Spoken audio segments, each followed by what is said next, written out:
Hello, everyone. As the screen says, for those of you in Zoom in particular, we will start this event shortly in a minute or two, and you can enjoy the cover in the meantime.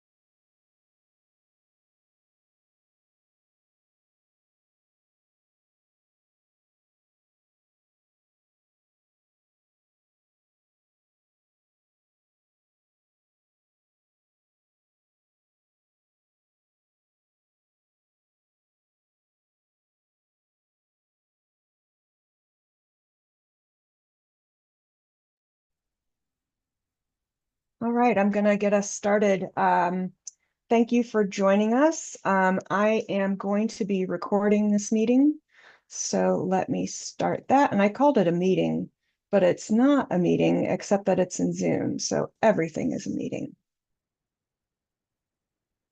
All right, so we are here to celebrate our spring issue for the Cincinnati Review. I'm Lisa Ampleman, I'm the managing editor, and I want to say happy first day of Pride Month.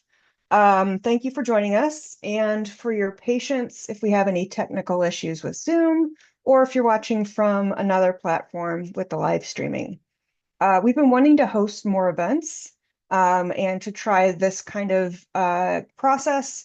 And so celebrating the work of our editor in residence seemed like a natural fit. I'm going to start by saying a little bit about the editor in residence program, the spring issue itself, and then our two editors who will speak tonight, Erica Dawson and Andy Sia. After that, they'll discuss the choices they made during curation, talk about a few of the poems, and there'll be time for Q&A. So if you have a thought that you don't want to forget, you can place it in the chat or the Q&A. And I'm going to set us over here. Okay. So the editor in residence program is something that we talked about for a little while, and we looked for funding to kind of boost it as a concept. And I should say before this all starts that we are supported by an Ohio Arts Council Arts Rise grant that we're incredibly grateful for. And basically with the term editor in residence, we're rethinking the guest editor position. And in our case, that means deepening the idea of mentorship. So Erica and Andy worked together throughout this process. We also wanted to make sure that our editorial team reflects the broader literary community we serve. And anytime we have a guest editor, that definitely gives us an opportunity, but to make it even a little more deeper, to think about it as a term in residence. So we also added, as you are participating in, a public lecture on the craft of editing that coincides with the publication of the issue. We discussed some previous poetry contributors, and you see alumni with Ohio ties and the right level of editorial experience. We wanted someone kind of mid-career, but with numerous publications of merit, and Erica Dawson immediately fit the bill. Rebecca Lindenberg, our poetry editor, was on sabbatical, and she was also excited about this. So obviously you're going to hear a little bit about what she did. She also did an Instagram takeover for us. And it was really great to have her as on the editorial team. So, and just to wrap up this idea, if an editor in residence is, as one site suggests, an independent liaison between the writing industry and the public, as well as dedicated time to spend on your craft as a program, an editorial version of that seems to make sense to me. Someone who's a liaison between the editing industry and the public as well. So I want to give a few other highlights of issue 22.1. We're not going to be discussing any of the prose pieces, but we have some amazing prose pieces, so I wanted to give you a brief overview as well as some of the other amazing things. So first of all, our cover, which has two sides, it has this side and this side, includes art by Leslie Brack. And so she has dumpsters, as appears on the cover. She also has amazing series of filing cabinets, and then a couple related to wildfires. So I'm just going to read really briefly from her artist statement. In 2016, 2017, I noticed that file cabinets were accumulating in local thrift stores, and I spotted them on curbs marked as free. When I pointed it out to friends, they started sending me pictures of the phenomenon. It felt like a sudden collective decision to rid ourselves of physical memory.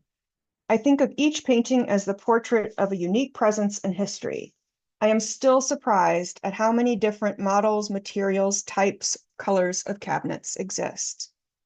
Later, I came to be interested in the varied character of dumpsters and took a similar approach. Like the file cabinets, each dumpster registers the physical traces of its long service. I think of both subjects as mute containers. The amount of wildfire imagery in the press between 2018 and 2020 was staggering. One spectacular picture after another, day in and day out. I wanted to freeze or preserve the moment for some of them, to try to process even one slowly over many hours. I wanted to prolong my experience of these events and images through careful attention to their smallest details. We have obviously the cover by Leslie Brack, and then internally we have an 8-page glossy portfolio of her work. We also have a play excerpt in the issue from a play called The Cave by Sadia Rifai. And it has actually been produced at a Red Orchid Theater in Chicago through March 23rd. So we have missed it. But just to give you a quick summary, and this is how the theater portrays it. Amidst breaking news of the first Gulf War, tragedy forces a Palestinian-American family to move from Las Vegas to Columbus, Ohio, upending their lives. Jamil struggles to hold himself and his family together as the world becomes unbalanced and terror can no longer be buried behind closed doors. It deals with complex trauma in a really interesting and complex way. I'm also going to briefly talk about our prose pieces, as I said. So our fiction includes stories by Zoe Ballerang. Frango is about a single woman in the pandemic who receives a mysterious gift of a tin of chocolates. There's a blob inside. They watch Naked CPA NYC together, which sounds like an amazing reality show, but is not real. By the way, I should say that these are completely inadequate summaries that don't do the work justice, but I wanted to honor the work of these writers and give you a tease in case you don't have the issue and would like to. Jillian Esquivia Cohen has a story, The Mannequin. Hava's mother worries when she moves to the Deep South to teach sculpture. There's an enigmatic mannequin in the woods behind Hava's house, and she starts having strange dreams. Shane Joaquin Jimenez has a story, Extinction Studies in the Issue. After Albert, who's about 10 years old, maybe 12, loses his mother to a mass shooting, which is not a major part of the story at all, his Aunt Susie introduces him to B movies, including Planet of the Apes and the Mad Max series. Liz Schroeder wrote Pretend There's a Tornado. A choir teacher starts to work at a church that isn't a great fit, and she moves her chinchilla, Kevin, into their basement. I'm obsessed with rodent pets, so I feel like I had to include that material. Sarah Viren has a short piece in our issue called The Oligarch, and in it, the oligarch wakes up locked into a storage unit. And then finally, for fiction, this is one of the 3 pieces in our issue that won a Schiff Award. This is Patrick J. Zhao's Pig Boy and His Artificial Jesus. A boy with a heart valve replacement has lost his mother to cancer and lives with his aunt and uncle. In a world of artificial Jesuses, his is unusual. We also have 5 pieces of literary nonfiction. Lubna El-Amin's essay, My Mother's Village and My Father's Village, is a lyrical description of the writer's family's history in Lebanon and very focused on place. Erica Gallion Velasquez, Paradise is Ours, is the essay that won our Schiff Award. It's a portrait of an Ohio Rust Belt city and its effects on the writer's family, including her relationships with her father and her grandfather's attempts to kill his family when her father was a child. Charlene Logan wrote an essay called You and Me, Boston Public Garden Footbridge, 1962. The writer remembers her parent who cross-dressed and likely identified as trans, and her mother's vehement opposition to that. Tori Malcangio wrote My Heart the Stranger. It's about a hospitalization with heart trouble, psychologist Arthur Aaron's 36 questions that can lead to love, and the loss of past identities and chronic illness. And then finally, Lee Martin. This is, I think, one of the last pieces in the issue, The Down Low. It's a complicated essay about family secrets, including an aunt who gave a child up for adoption, what his wife learns about her own family past, and his reckoning with lies he told during an affair that led to a divorce from his first wife. All right, I recommend you check all of those out. I'll put a link in the chat toward the end if you would like to buy a physical or digital copy. I want to say also, we have a folio online of craft essays and reviews on family secrets, some amazing pieces on family history and fiction, on what it means to write poetry about family and family secrets in a kind of fraught time for some families, politically, etc. And now I would like to switch to introducing our main panelists for the night. Erica Dawson is the author of 3 books of poetry: When Rap Spoke Straight to God with Tin House, The Small Blades Hurt with Measure Press, and Big Eyed Afraid with Way Wiser. She holds an MFA from Ohio State University and a PhD from University of Cincinnati's Department of English. Her poems have appeared in Best American Poetry, Orion, The Believer, Virginia Quarterly Review, and other journals and anthologies. She's publishing some amazing things, so follow her on Instagram and you'll see the newest ones. She lives in the Baltimore, D.C. area. Our other editor who will be speaking is Andy Sia, who is a poet from Brunei. He received his MFA from the University of Mississippi, where he served as senior editor for Yellow Busha Review. He is currently a PhD candidate in poetry at the University of Cincinnati and the assistant poetry editor at the magazine. Actually, I think we can say you're the associate poetry editor now. And his debut poetry collection, Sleuth, is forthcoming from Bench Editions, who just posted about that in the last day or so. All right, I'm going to turn this over to Erica. Hello, everybody. It's nice to see you. Well, I can't see you, but it's nice to be here with you this evening. Thank you, Lisa, for that introduction and for bringing us all up to speed about the amazing things in this new issue. I have my copy right here with me. I also have my trusty University of Cincinnati mug and a few notes for some things that I want to share with you. I also want to echo Lisa's Happy Pride Month and also offer an early Happy Juneteenth. So back in December of 2023, when Lisa asked me if I would consider being poetry editor in residence while Rebecca Lindenberg was on sabbatical, my first answer in my head was actually no. I was coming off of an almost 3-year pause from the writing world. I hadn't been writing, hadn't been publishing or submitting, nor even reading. I felt completely out of touch with the topography of the literary landscape. I had all those questions. Was I still a writer? Could I be a good editor? Did I even know what that meant anymore? But the thing is, of course, once a writer, always a writer. And all writers are essentially editors in the most basic sense of the word. We all prepare written material by correcting, condensing, or otherwise modifying it. And I still knew how to do that. But poetry editors at magazines are way more akin to curators than editors. In my 20 plus years of submitting and publishing poems, I've only truly been edited or line edited twice. Once an editor asked me to consider dropping the final line of a poem because it felt too much like a punchline. She was right. And the second time, an editor suggested I cut a preposition to remove an anapest from an otherwise perfectly iambic line. He was also right. So the question became, while I was thinking about Lisa's offer, could I curate an issue of one of the best print magazines in the country? I had the experience. I was poetry editor for Tampa Review for 5 years and also worked online with a publication called Mead during that same time. But I felt like a novice, having taken so much time away from the literary business. But with some thought, I realized that feeling like a novice was actually something I could use to my advantage. I had the refreshing curiosity of an emerging writer and reader. I wanted to read as many poems as I could get my hands on. I wanted to tease out the trends.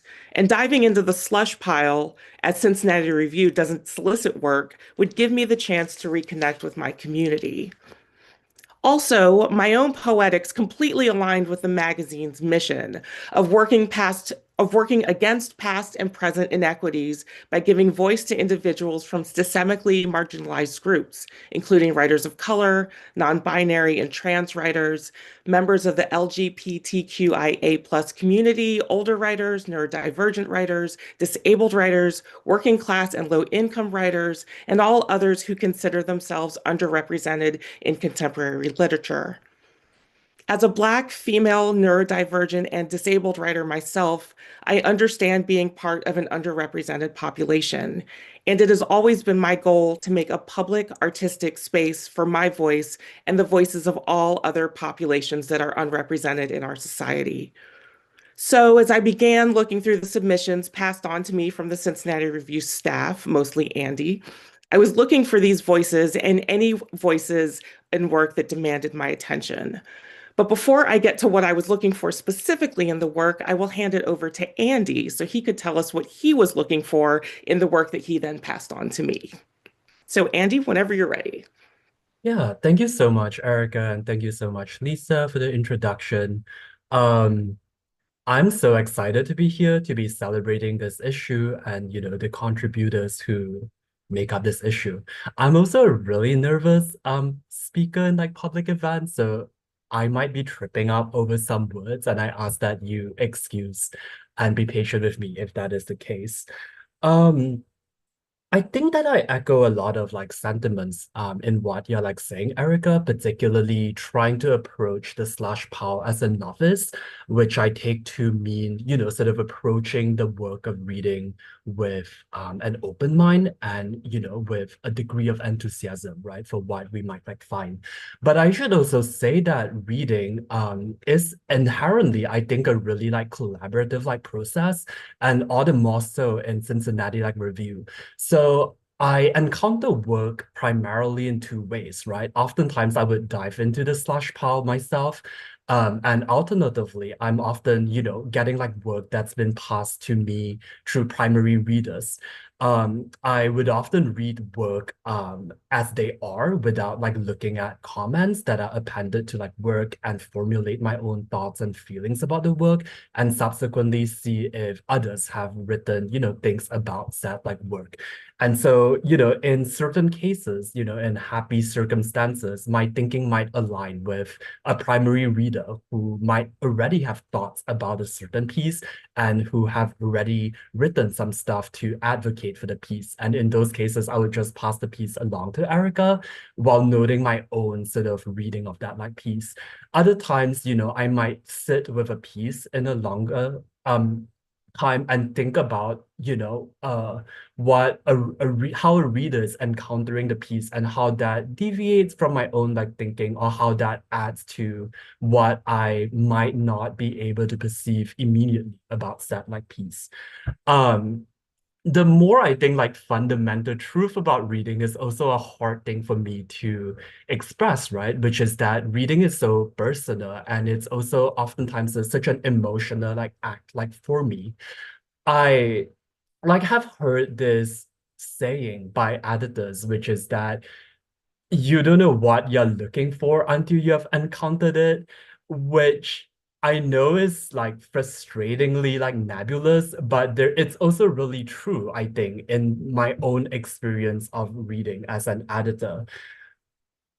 Here is my take on it, I guess. Maybe another like way of thinking about this like question is when I am like looking for a piece, I'm also, I guess, in a way, assessing the risk that a work is like taking or that a particular like piece is like taking. And the word risk has a lot of like connotations for me, right? Is it taking a kind of like narrative risk? Is it like risking something emotionally? Is it risking something intellectually? Is it risking something aesthetically or formally? And this is also related to, I think, my goal in reading, which is to try to apprehend how a piece is like working and think whether it's sort of like working to the full extent of, its goals and like purpose. Um, I'm going to, I think, talk about a poem that I have selected this issue and maybe sort of walk you through, how I was like reading and encountering the piece, and also why I was like struck by it. So I would like to spend a moment on the first like poem of this issue, which is Frenchie's Endling. Um, and I think I'm just going to read it aloud if that's okay, and then sort of like walk you through how I was like thinking through it. Endling, Frenchie. Naming is an act of caring. Marda, Hafi, Celia, the Pyrenean ibex who died twice. I take she for myself. To what end? Terminax have no say. Why don't you want children? Because Sudan died lonely in his rarity and I turned 28. Because to be rare is to be alone. A family's branch can start or end anywhere. I turned 19 and asked, can I break myself off, graft closer to my root? I turned 17 and Lao Lao dies. Birthdays are gifts of grief. Sorrow too large becomes apathy. I would trade my unborn children for a single Tylosin. I am sorry, sorry, sorry, willing that I could be the end of my family, genus, species. So I think that my first sort of like thought or impulse upon reading this poem is just how amazingly compressed and like compact it is, right? It covers so much grounds. Um, it is, I think at once a meditation on motherhood, or more specifically, this sort of like personal like choice of not, wanting to have children that of course is also like weighted, right, within a sort of like political and like cultural like context that is like associated with genealogy, that is associated with loss and grief, that opens up to consideration about ecology and the environment as well. Um, it's emotional, right? And I think part of how it's like deriving its emotional force to it's through its plain spoken style and the sort of very like direct confessions or admissions, right? Sorrow too large becomes apathy. But I'm also really struck by the music of this piece, right? And specifically, for instance, the repetition of because, which seemed to me like a reflection, perhaps, of the frequency in which the speaker has to answer a certain kind of way to a certain like question that is like often like coming also. But there is something in the repetition that also evokes, right, like a quality of like stuttering. Um, like I think what's like happening is not so much reason as it is like reasoning, right? And that is part of like why it's also like anguish. I love the names, in this piece. Toffee, like in particular, is so like apt. That kind of like enjambment links Toffee to also an act of like caring. So there is a kind of like juxtaposition between caring, which I normally associate with like tenderness, with a name like Toffee, which suggests like grit and like resilience, and it's like an interesting like pairing. Um, I don't know. I'm just, yeah, I guess in the end of the day, like I can talk about or walk you through, through specific like things that stand out to me. But in the end of the day, I think that I was just really moved and awed by this like poem and, sort of, yeah, yeah. And so that sort of like, I guess like crystallized into, my like desire to like want to like accept it and want to like advocate for the piece.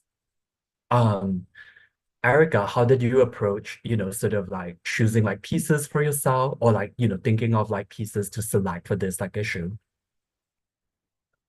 Well, like you, Andy, I was really interested in poems that took some kind of risk. I'm always interested in risk and what exactly that means. And for me, it means that something feels as if it's at stake. Poems where the author feels very emotionally invested in the content. Back in the fall, when I did an interview with CR Social Media, I said that I wanted to see poems that were dying to be heard, and I encouraged authors not to censor themselves. So I was really looking for work that seemed as if you were really putting yourself out there, and you had something that was just demanding that you had to say it, something that needed to be said. So I was looking for poems that were taking a risk. I was also looking for poems that were kind of an act of discovery, where I could see the poet coming to the poem, like Lucille Clifton said, from a place of wonder, not from a place of knowledge, some aspect of seeking, if you want to think about it that way. Number three, I'm always interested in poems that resist what I call the wrap up or the conclusion that sort of slams the door on the poem with a thunderous thud. When I did the Instagram takeover that Lisa mentioned earlier back in October, I posted a picture from Carl Phillips's book, The Art of Daring, part of that Grey Wolf series. And he writes, any successful poem, one that is true to human experience, will resist closure. To be resonant is to resist absolute closure. And again, I think this goes back to the idea of wonder and understanding that the experience of conjecture and pondering and human nature never completely stops. So I was looking for an openness. I was also looking for poems where the form's relationship to the content was just as vital to the poem as the language itself. James Baldwin said, and I think it applies to all genres, every form is difficult, no one easier than the other. They all kick your ass. And when I'm talking about form, I'm not just talking about the overall shape or structure of a poem and whether or not it consciously employs iambs or trochees. I'm also thinking about sound and syntax and unexpected rhythms, thoughtful line breaks, pacing, things like that. And finally, for this issue of the magazine, I really wanted poems that exhibited an openness to the world and particularly the reader. And I think about this in the way that Lynn Higinian framed it when she said that a poem should invite participation and reject the authority of the writer over the reader, and through that, reject the authority implicit in other social, economic, and cultural hierarchies. I was looking then for the poem as a kind of place or space for community. And why is that important to me? And especially important to me now as I was looking through these poems. I think in community, we can find aspects of hope. And even though I selected these poems before January of this year, I think I knew what was coming, as we all did. And I knew that we, as artists and people, were going to need each other and each other's poems in our efforts to resist and persist in the world that is literally and metaphorically ablaze. So I wanted the issue to create a kind of archive of this particular moment of community. The issue then could be part of a print bloodline of survival reaching as far back as poets like Wheatley and Hughes and Jordan. So I've chosen a bunch of poems to look at from this issue to share with you tonight. I don't think we're going to get to all of them, but I'll start with the winner that I chose for the annual Schiff Award. And forgive me if I mispronounce any names, but the poet is Layla Farjami, and the poem is called Bombs and Stars. If you have the issue with you, it's on page 41. Bombs and Stars. When I was a child, my fire burned black after dark. What is not seen can never be put out. I never asked, what about me? I would ponder the smallness of sparrows, too many of which I found dead or dying in the pond, floating on its algae mirror like rufous pads of lily, their gray bibs hanging open, darkening in water, their bellies bloated, eyes narrowed and still. Once in the backyard, I dug a hole under the willow, buried two of them deep inside wet earth, packed and shrouded their corpses in white silk, kissed their clenched wings with reverence, muttered a prayer as if sanctifying saints for their next incarnation. Then the Tehran winter hit, the bone-sawing snow, the raising wind chill, the war, the sparrows in my handmade grave, their feathers turning to shards of ice, their insides slush, glassy parasites. I never asked, what about them? For 6 years, death was everywhere. I stood under bombs and stars, never looked up, never. Where would they land? On your face or mine? I never asked, what about us? I think it's pretty clear why that poem is so powerful, but I'll just say a few things about what really struck me about it when I first read it. I was really struck by the exploration of the political through personal experience. That certainly is taking a risk. I also noted the poem's delicate yet detailed treatment of what I felt like was both the intimacy and the grandeur of death. The description of the smallness of sparrows dead or dying in the pond, bloated and still, that image is both beautiful and alarming, as are the feathers that turn into shards of glass and the glassy shards of ice, excuse me, and the glassy parasites in the following stanzas. The transitions inherent in the poem's white space as the poem moves down the page suggest a passage of time in the speaker's maturation, but aging doesn't stop the questions of why death hangs so heavy in this particular environment and questions of why it never seems to find the speaker. Why is the speaker safe? And with that final line, what about us? The poem challenges us to think about our notions of what it means to be safe and whether or not there's any true escape from the horrors of war, even in one's survival. I think the poem carries us through the truths of survivors' guilt, fear, and grief in a way that I hadn't seen in quite some time. I think that the poem that's second in the issue, Jalen Utzi's prose poem, Dear Reader, similarly challenges us with questions of existence, allowing us to participate in the experience of trying to understand truly what is the point of our being. I'll read that poem for you. Dear Reader, I suppose I can be forgiven for believing my brain might kill me, for failing to fulfill the prophecy of potential, even with the shabby gifts of a scalpel and a torch. I know you want the signpost of bright plumage. You want to know who gets the beach house, who gets stuck with the cat. What about the shoebox meal menu and the direction the train is headed? I get sick if I face the wrong way. You want the king to find himself in exile and dance over hot coals on his return. It's a cruel tutelage. Do I sit there? How many hours should I bow in prayer? Lying naked in my bed, a lover suggested I purchase a lava lamp for my nightstand. I said, sure, we can try being exclusive. I'm always looking for the message in the bottle. Think bottle. Think boat. So many fewer connotations for bottle without the C, without your puckered lips. There's an image in here somewhere, suspended like a red balloon tied up at a bike rack. It's not the dance you don't like, just how I'm leading. Quotidian and arancini are words. You're right. I want to turn every meadow into museum, and you want a machete to make your way through. Through the use of alliteration, especially in that opening sentence, believing my brain might kill me, failing to fulfill the prophecy of potential, and also in the repetition of syntax, like without the C, without your puckered lips, the prose is undeniably lyrical. And I think this lyrical moment is one of expectation versus reality, how the world wants me to be versus how I actually am. The speaker of the poem appears to want a life where there's a reverence for nature, not just the physical landscape, but also the always laboring momentum of human nature.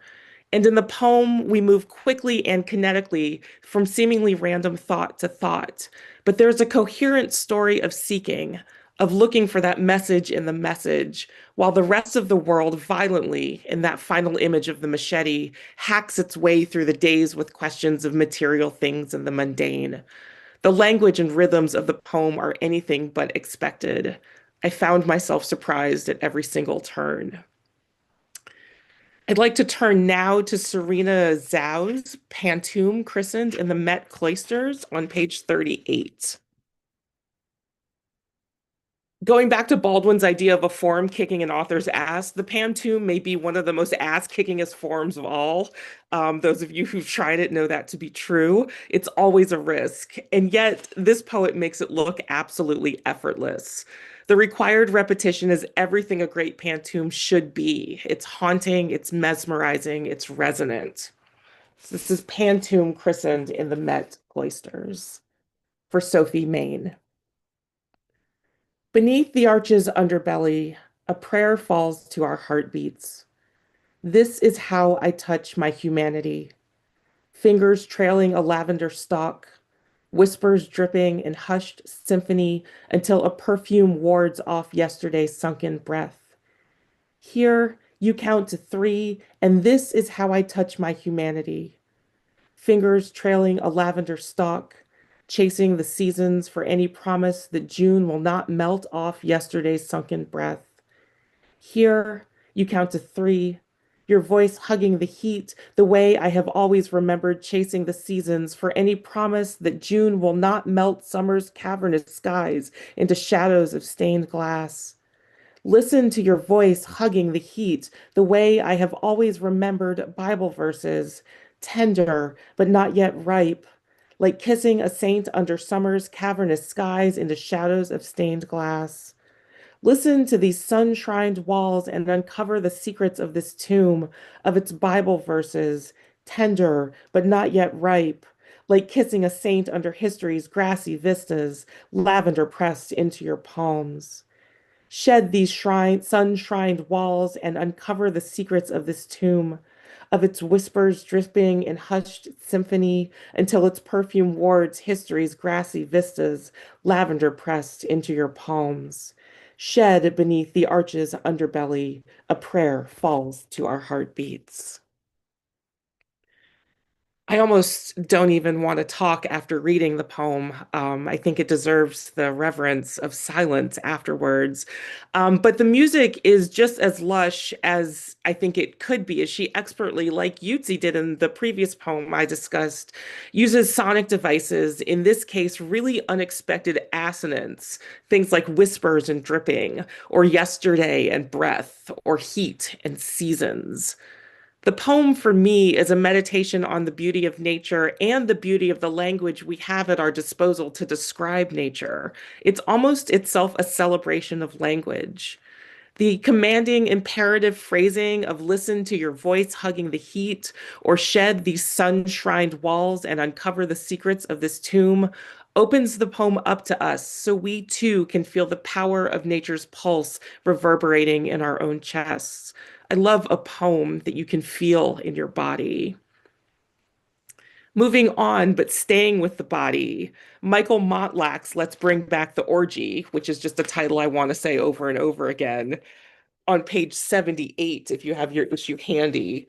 For me, this poem was like a jolt to the system. The luscious imperative anaphora, here the repetition of the beginning of sentences, really commands us to grasp how powerful we can be as a collective we.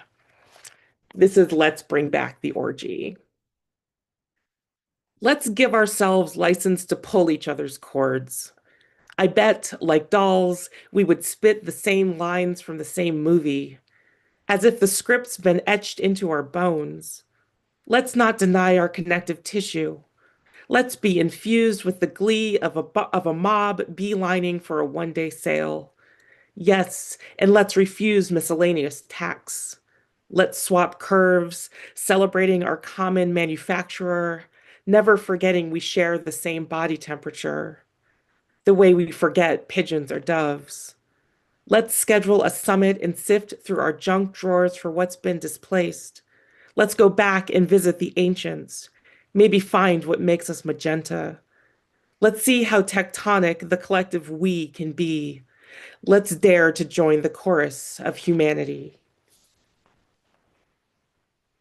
Let's give, let's not deny, let's be infused, let's swap curves, let's schedule, etc. The poem is almost incantatory. Talk about audience participation. Once again, I was really drawn to the music of this poem, the off rhymes of pull and dolls, tissue and infused, curves and manufacturers. And in the music and the phrasing, the speaker's emotional investment in this collective we, which by the end of the poem is vital to our survival, I think is really palpable. And how the writer manages to sort of get a sort of subtle rhyming couplet in there without lining it up in the margin. Let's see how tectonic the collective we can be. Let's dare to join the chorus of humanity. It provides a nice sense of an ending, but without that sort of fake sense of closure, I think, that Carl Phillips was talking about in The Art of Daring. And I think maybe we don't have time for one more poem. So we do have time for one more poem. I'm getting that message. So let's turn to Leah Umansky's Abecedarian for a World Inflamed, and that's on page 212.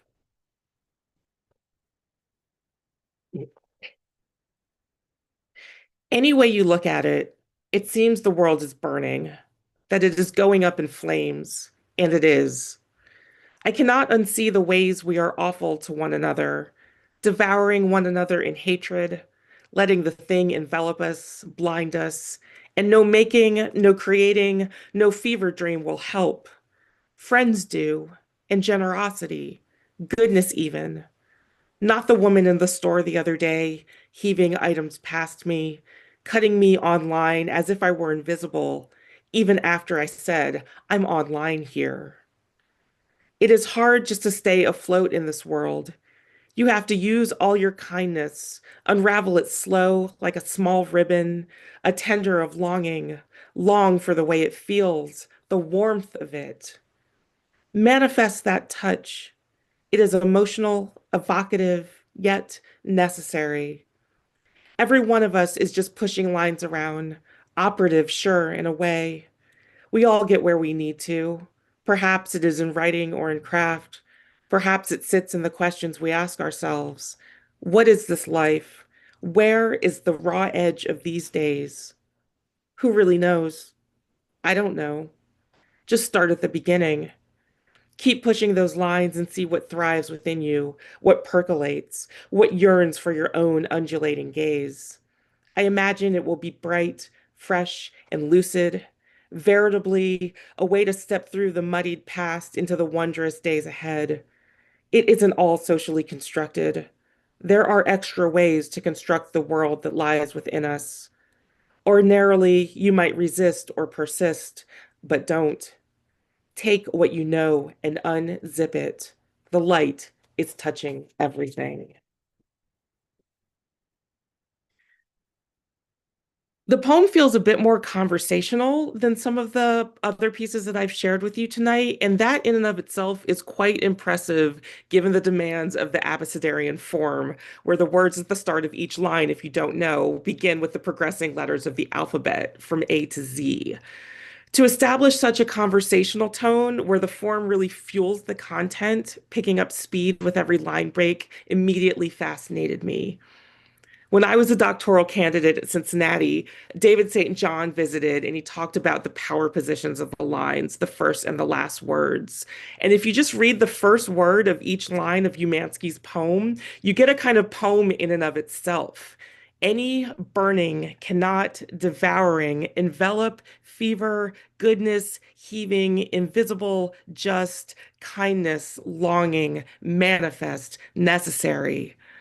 The poem encourages us to go back to basics, to find what thrives within us, what we yearn for, always remembering in the overwhelming darkness that we all face that the light is touching everything. I'd like to mention too that for those of you who can't see it, the final line is quite a bit shorter than the preceding lines. And I think in that white space that she gives us there at the end, it's an opportunity for us to try to find that light in ourselves, try to find that motivation to keep going. Um, Speaking of keeping going, it's 7:47, so I will kick back over to Andy at this point to talk a little bit about how he ordered the poems for the issue. Thanks so much, Erica. That was wonderful, just, getting to hear you read these poems and to talk about these poems. Yeah, I'm happy to talk a little about order. I think that one of my favorite parts about reading a literary journal or encountering a literary journal is also getting to encounter like the constellation of like writers and like works that I would not otherwise have aside from this, very like specific curation of like works. And so with that in mind, I mean, the way that I approach ordering is more again like instinctive than it is an exact science. But essentially I thought of ordering as an opportunity to bring out affinities that I was seeing in particular, writers and like works. And predominantly, I thought about this through sequencing and, through different clusters of like poems. So the issue is interspersed, between fiction, nonfiction, the play, and groupings of poems, right? So I will walk you through a specific grouping of poems. Um, and this begins on page 149, and it's Haley House's poem, It's a Bird, It's a Plane. I love this like poem, I love that it takes this, phrase, it's a bird, it's a plane, it's Superman, right? But really like extends that like metaphor so that it becomes a poem about looking, or more, I think specifically a poem about perception or the process of perception, right? And trying to glean what it is that we are looking at exactly. And through this process, I really love that the object of inquiry also undergoes this transformation that seems almost miraculous, right? From, a bird to a plane to a galaxy to a spark to a snowflake. It's a poem that also directs my attention upward to the sky. And so with this poem, we, like move on to Nicholas Regiacordi's poem. Strikingly original like voice, it's a voice that sort of like thinks about the like post-mortem like autopsy, right? And sort of like desires to be preserved, almost akin to an extinct animal in a museum.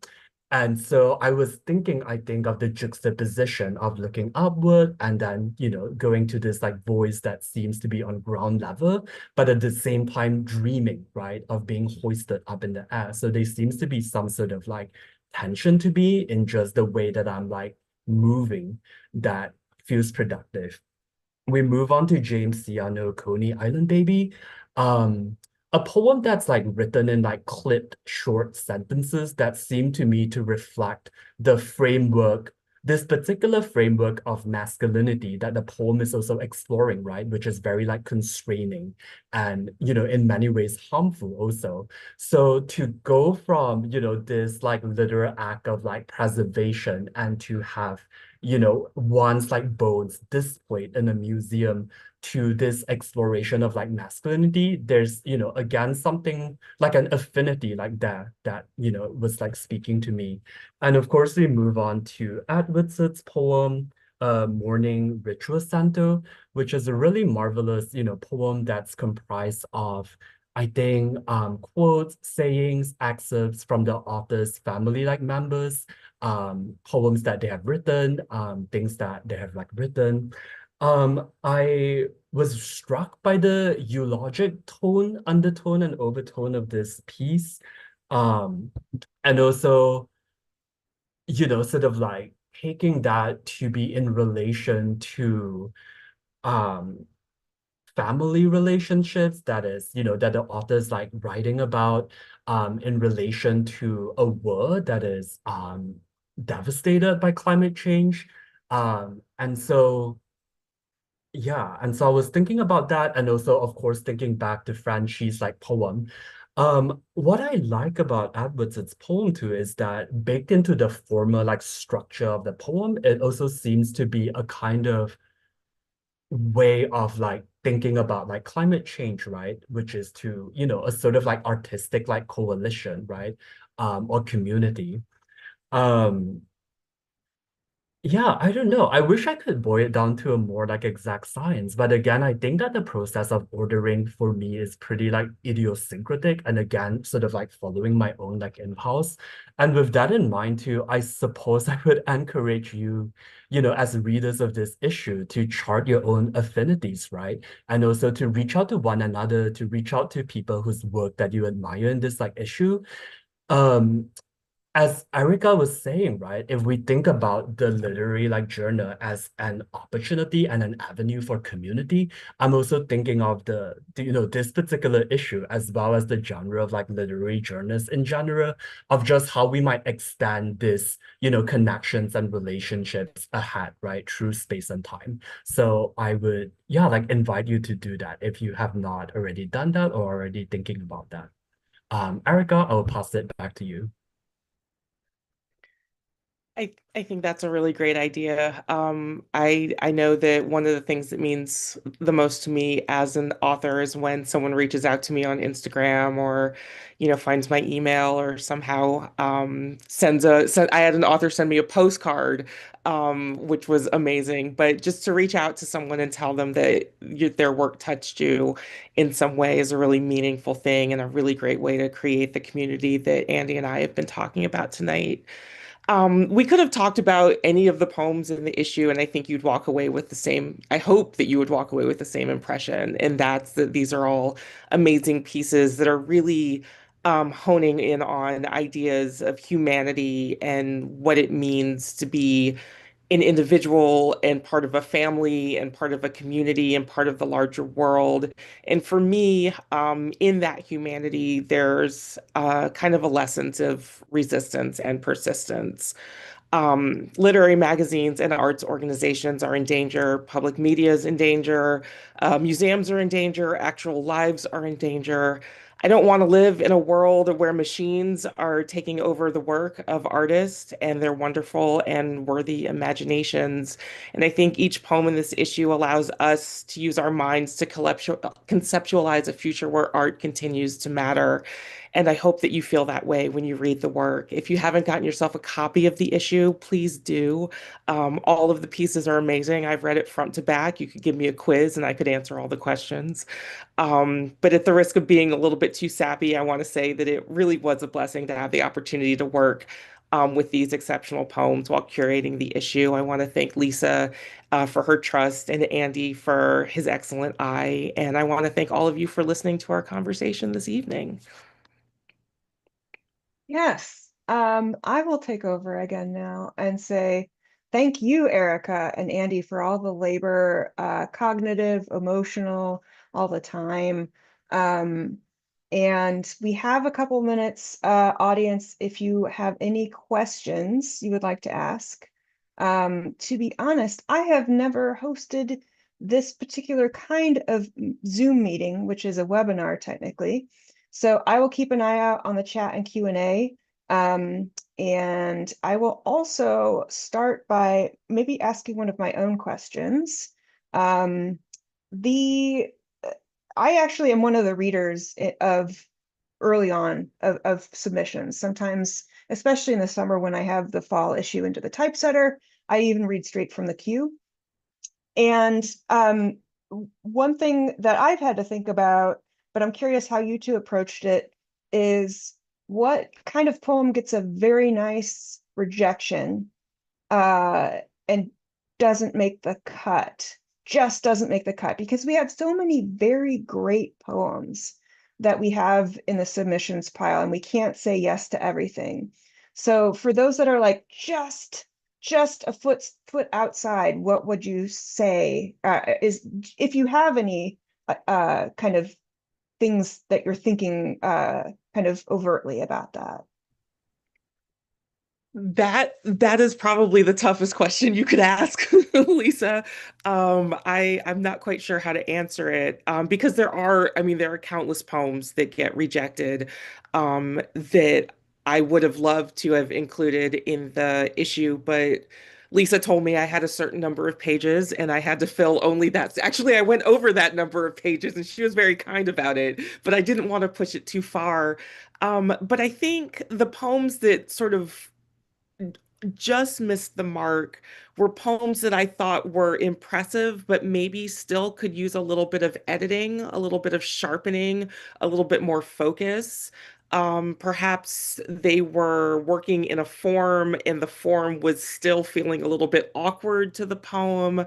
Perhaps the speaker wasn't exhibiting the kind of sort of um, confidence that I was looking for. There could be any, I mean, again, it's all completely subjective and it depends on what time of day you get an editor and whether or not he or she has had something to eat and needs more coffee. So I try to make sure that writers remember that rejection is just one person's opinion at one point in time. And it doesn't mean that the poem isn't worthy of publication. It just didn't, for some reason, fit into the issue that was being produced at that time. Yeah, I would echo that, Erica, right? I think that oftentimes too, poems that are like so close for me are poems that are technically really like excellent and like proficient, but it's just maybe lacking something in the way of like risk or surprise. It's, a version of poem that I am that I've seen so many times already. And as you said, Erica, I think that sometimes it's also just a matter of like timing and happenstance. Lisa and Erica knows this, but I like love like long poems, but there is also a limited, like amount of like space that, we are there's only a limited number of like space in which we could like publish. And so oftentimes when we have already started on a number of like pages, it's really hard to push a longer like poem like through, which isn't to say that you shouldn't try, because I really do love and would like advocate for a good like long poem. But this might also, be a poem that I'm like receiving after having pushed through poems that are working in very like similar registers already. And so I think sometimes it's just a matter of like timing, and other times it's a matter of a poem maybe not pushing itself like far enough. Thank you, both of you. We were talking the other day about fiction and 40-page stories. And we accept submissions of fiction up to 40 double-spaced pages, which is a kind of unusual, I think, for lit mags. And if we accepted one that long, it would basically be half of the fiction pages in the magazine. And so there's a higher bar to hit for that, to take up that much space. But at the same time, if your story needs that, take up that space, and polish and hone and send it out. I have not seen any questions. My apologies if it is a technical issue and someone has asked a question. Feel free to email me, and I will reach out to our editors about it later. I want to again thank Erica and Andy, and say I appreciate not just your work, but the insights that you've given us tonight. We do this work all the time. Andy and I, for example, worked regularly throughout the week together, throughout the whole academic year. And we don't have these kinds of conversations as part of it usually. We're focused on elements of production and copy editing, and to kind of hear how it comes together for you both, has really started making me think in different ways. So thank you very much. Thank you to all of you who attended, and have a wonderful night and a great start to your summer. All right, bye-bye. I'm going to stop the recording. All right. I am not sure Yeah, I don't think I can say, I think we're all here together still. If I end the meeting, we're ending the whole meeting. So I just want to say thank you, and I will email the two of you tomorrow. Yeah.